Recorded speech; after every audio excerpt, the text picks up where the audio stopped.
ಪಾಪು ಇನ್ಮೇಲೆ ನಾನು ಆಫೀಸಿಂದ ಬಂದ ತಕ್ಷಣ ಪಾಪ ಅಂತ ಓಡ್ ಬರೋದು, ಬ್ಯಾಗ್ ಚೆಕ್ ಮಾಡ್ಲಿಕ್ಕೆ ಬರೋದು, ಹಗ್ ಮಾಡ್ಲಿಕ್ಕೆ ಬರೋದು, ಇದೆಲ್ಲ ಮಾಡಕ್ಕೆ ಹೋಗ್ಬಾರ್ದು ಚಿನ್ನು. ಸರಿ ಪಪ್ಪ. ಯಾಕೆ ಹೇಳು? ಯಾಕೆ?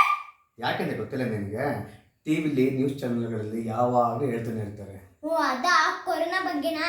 ಯಪ್ಪ ಯಾವಾಗ್ಲೂ ಕೊರೋನಾ ಕೊರೋನಾ ಅಂತಿರ್ತಾರೆ. ತಲೆ ಬೋರ್ ಹೊಡಿಯುತ್ತಪ್ಪ. ಬೇರೆ ಯಾವ್ದಾದ್ರು ವಿಷಯ ಹೇಳಿ ಪಪ್ಪ. ಅದಕ್ಕೆಲ್ಲ ಬೇಜಾರು ಮಾಡ್ಕೊಬಾರ್ದು ಚಿನ್ನ. ಯಾಕಂತ ಹೇಳಿ ಅವರು ನಾವು ಅವ್ರು ಹೇಳಿದ್ರು ನಮ್ಮ ಸೇಫ್ಟಿಗೋಸ್ಕರನೇ. ಕೊರೋನಾ ಡೆಡ್ಲಿ ವೈರಸ್ ಎಲ್ಲ ಕಡೆ ತುಂಬ ಸ್ಪ್ರೆಡ್ ಆಗೋಗ್ತಾ ಇದೆ. ಡೈಲಿ ಎಷ್ಟು ಜನ ಸಾಯ್ತಿದ್ದಾರೆ ಅಲ್ವಾ? ಅದಕ್ಕೋಸ್ಕರ ನಾವು ಜಾಗೃತಿಯಿಂದಿರಬೇಕು. ಓಕೆ, ಅದಕ್ಕೋಸ್ಕರ ಪ್ರಿಕಾಷನ್ಸ್ಗಳನ್ನು ತಗೋಬೇಕು. ಏನು ತಗೋಬೇಕು ಹೇಳಿ ನೋಡೋಣ. ಹಾ ಪಪ್ಪ, ಪ್ರಿಕಾಷನ್ಸ್ ತಗೋಬೇಕು. ಮಾಸ್ಕ್ ಹಾಕೋಬೇಕು, ಸ್ಯಾನಿಟೈಸರ್ ಹಾಕೋಬೇಕು, ಡಿಸ್ಟೆನ್ಸ್ ಮೇಂಟೈನ್ ಮಾಡಬೇಕು.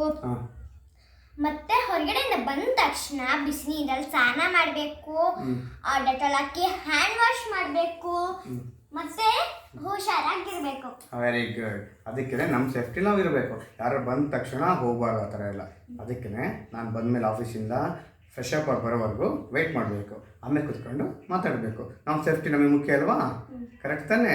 Stay home, stay